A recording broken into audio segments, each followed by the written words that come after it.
ರೊಟ್ಟಿ ಮಾಡೋ ವಿಧಾನ ನೋಡೋಣ. ಅಕ್ಕಿ ಹಿಟ್ಟು ತೊಗೊಂಡಿದ್ದೀನಿ 1 ಕಪ್ ಆಗೋಷ್ಟು. ಮತ್ತು ಈರುಳ್ಳಿ, ಕ್ಯಾರೆಟು, ಸಬ್ಬಕ್ಸಿ ಸ್ವಲ್ಪ ಹಾಕಿದ್ದೀನಿ. ಹಸಿಮೆಣಸಿನ್ಕಾಯಿ, ಕೊತ್ತಂಬರಿ, ಕರಿಬೇವಿನ ಪೇಸ್ಟು, ಸ್ವಲ್ಪ ಜೀರಿಗೆ ಹಾಕ್ತಾಯಿದ್ದೀನಿ.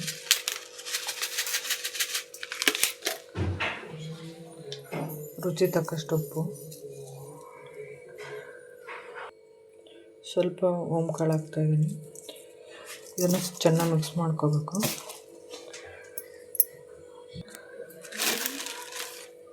ಒಂದು ಸ್ವಲ್ಪ ಕಡಲೆ ಹಿಟ್ಟು ಹಾಕ್ತಾಯಿದ್ದೀನಿ, ಒಂದು ಸ್ವಲ್ಪ ಮೈದಾ, ಒಂದು ಸ್ವಲ್ಪ ಗೋಧಿ ಹಿಟ್ಟು.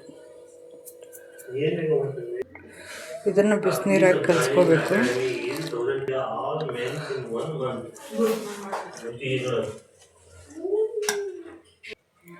ಈ ಥರ ಚೆನ್ನಾಗಿ ನಾದ್ಕೋಬೇಕು ಹಿಟ್ಟನ್ನು.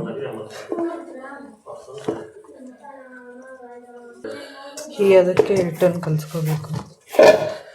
ಚಪಾತಿ ಅಥವಾ ರೊಟ್ಟಿ ಹಿಟ್ಟಿಗಷ್ಟು. ಆ ರೊಟ್ಟಿ ಮಾಡಲಿಕ್ಕೆ ಒಂದು ಕವರ್ ತಗೊಂಡಿದ್ದೀನಿ. ಇದ್ರ ಮೇಲೆ ಒಂದು ಸ್ವಲ್ಪ ಎಣ್ಣೆ ಹಾಕಿ ಈ ರೊಟ್ಟಿನ ಈ ಥರ ಮಾಡಿ ಇದ್ರ ಮೇಲೆ ಲಟ್ಲಿಸ್ಬೇಕು. ಸ್ವಲ್ಪ ಎಣ್ಣೆ ಹಚ್ಚಿ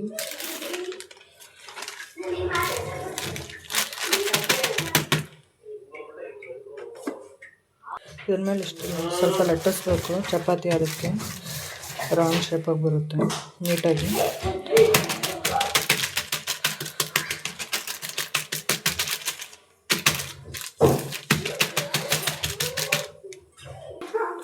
ಇವಾಗ ಒಂದು ಸೈಡ್ ಕಟ್ಟಿದ್ದೀನಿ, ಒಂದು ಸೈಡು ರೊಟ್ಟಿನ ಈ ಥರ ತಟ್ಕೊಂಡಿದ್ದೀನಿ.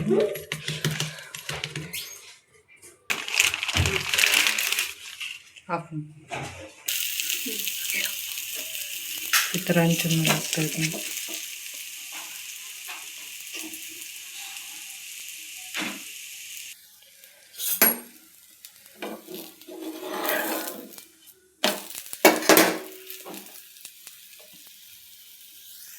ಇದಕ್ಕೆ ಮೇಲೆ ಒಂದು ಸ್ವಲ್ಪ ಎಣ್ಣೆ ಹಚ್ಚೋಣ.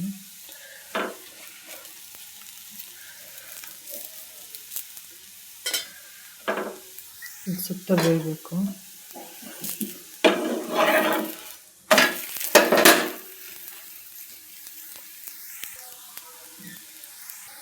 ಇದು ಸುತ್ತ ಚೆನ್ನಾಗಿ ಬೇಯಬೇಕು. ಒಂದು ಸ್ವಲ್ಪ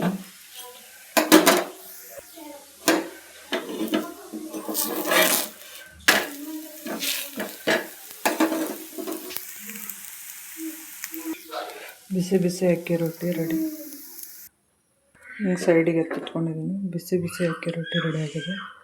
ಮೊಸರು ಅಥವಾ ಚಟ್ನಿ ಜೊತೆ ತಿನ್ಬೋದು. ಬಿಸಿ ಬಿಸಿ ಅಕ್ಕಿ ರೊಟ್ಟಿ ಜೊತೆ ಮೊಸರು ಪುಡಿ ಮಾಡ್ಕೊತೀನಿ, ಚೆನ್ನಾಗಿರುತ್ತೆ.